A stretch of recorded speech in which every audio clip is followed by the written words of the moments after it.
के बारे में कुछ जानकारी दे।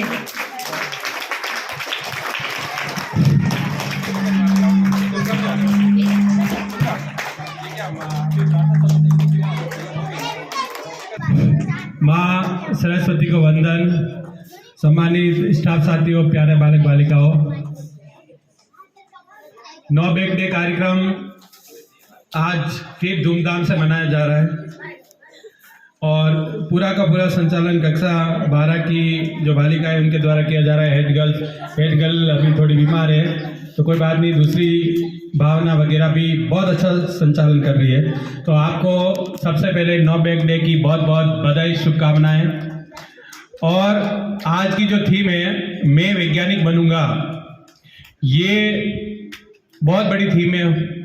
अगर इस पर सही तरीके से काम किया जाए तो हमें बहुत कुछ काम करना पड़ेगा। लेकिन क्योंकि 6 दिन 5 दिन तो आपकी लगातार पढ़ाई होती है और आपको केवल शुक्रवार के दिन ये टास्क दिया जाता है शाम को, या जब आप घर जाते हैं उसके बाद आपको बोला जाता है कि आपको ये करना है। उसके बावजूद आप लोग पूरी तैयारी के साथ आए हो।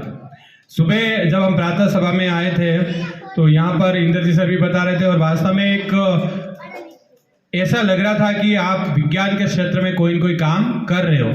बच्चे वहाँ पे लगातार जो वर्किंग मॉडल थे उस पर देख रहे थे। इसके अलावा इन लड़कियों में से लगभग 25 या 30-40 बच्चियों ने मेरे से बात की थी कि सर मैं ये बना के लाई हूँ, मैं ये लिख के लाई हूँ, मैं ये चार्ट बनाया, मेरा कैसा है। तो ये चीज़ें वास्तव में आपकी ये जो जिज्ञासा और ये चीज़ उमंग जो देखने को मिली, मुझे बहुत खुशी हुई।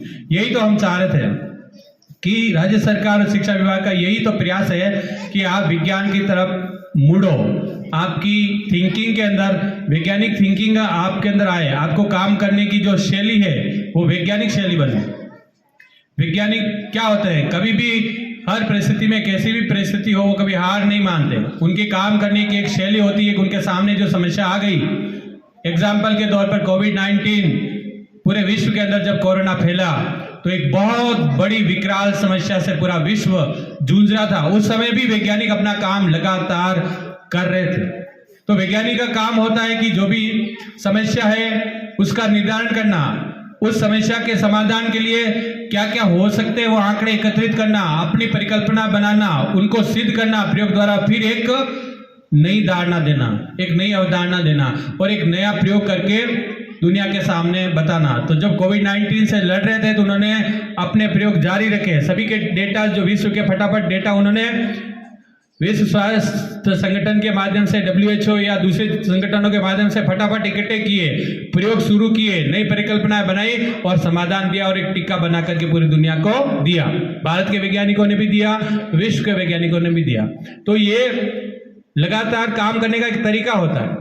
आपको कोई भी काम दिया, आपके सामने कोई भी समस्या आ गई, अब उस समस्या के समाधान में, क्योंकि वैज्ञानिक विधि के स्टेप बाय स्टेप होते हैं, ऐसा नहीं कोई समस्या आई और तुरंत ही आपने अपना हर कोई लगा दिया जिसमें कोई तर्क नहीं था और ऐसा समाधान कर दिया, तो वो हो सकता है कि उसका बुरा प्रभाव पड़ जाए। तो ऐसे जीवन में कई तरह की समस्या आएगी।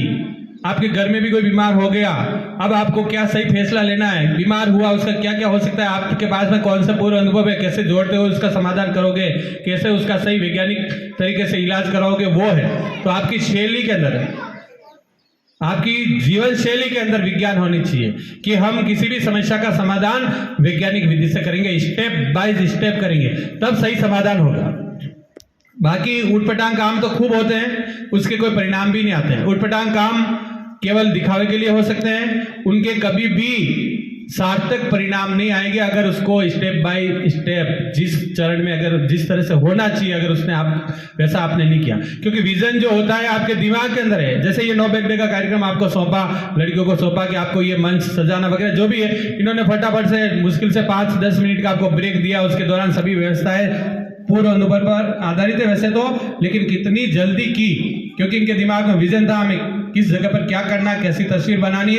अगर आप किसी लक्ष्य को देखोगे कि मुझे वो समाधान चाहिए, वो आपके माइंड में, अगर मस्तिष्क के अंदर अगर वो तस्वीर उभर गई कि मुझे वो समाधान चाहिए, कि ये समस्या है मेरे सामने, मुझे ऐसी मशीन चाहिए जिसमें ऐसा हो, ऐसी अगर आपकी जब कल्पना शक्ति में अगर ये चीज आएगी, तब आप विज्ञान की तरफ बढ़ोगे।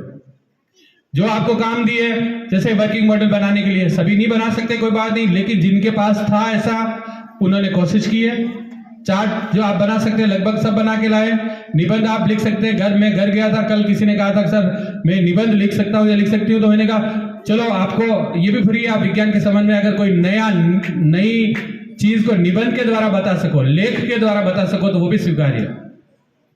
इसके अलावा आप अभिभावक ग्रुप पे देखेंगे, हमने एक वीडियोस डाले हैं कीट पतंगों का अध्ययन के लिए। 12वीं की लड़कियों को दिया था कि आपको जो भी स्थानीय कीट आपको नजर आवे शाम को, क्योंकि आप छोटे बच्चे वीडियो नहीं बना सकते, मोबाइल आपको नहीं दे सकते घर वाले, तो ये वीडियो का काम इनको सौंपा गया। तो इन्होंने घर जाकर के काम किया है, कीटों का अध्ययन करने की कोशिश की है।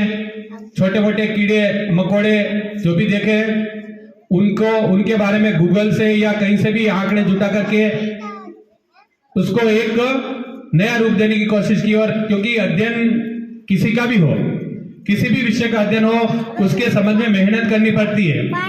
सब तरफ से आपको आंकड़े जुटाने पड़ते हैं। जिन्होंने गूगल की सहायता ली होगी, कैमरे की सहायता ली होगी, या और कोई अनुभव उसको साझा किए होंगे और जोड़ करके एक वीडियो बनाया, तो इस दौरान इनको खुशी हुई होगी। ऐसा काम करने के बाद एक खुशी होती है कि मैंने एक नया कीट देखा, उसके कीट के स्वभाव को समझने की कोशिश की, ये कीट क्या क्या प्रभाव डालता है, उसके लिए भी उसने अध्ययन किया गूगल के माध्यम से, क्योंकि आज तो गूगल पर बहुत सारी जानकारी उपलब्ध है।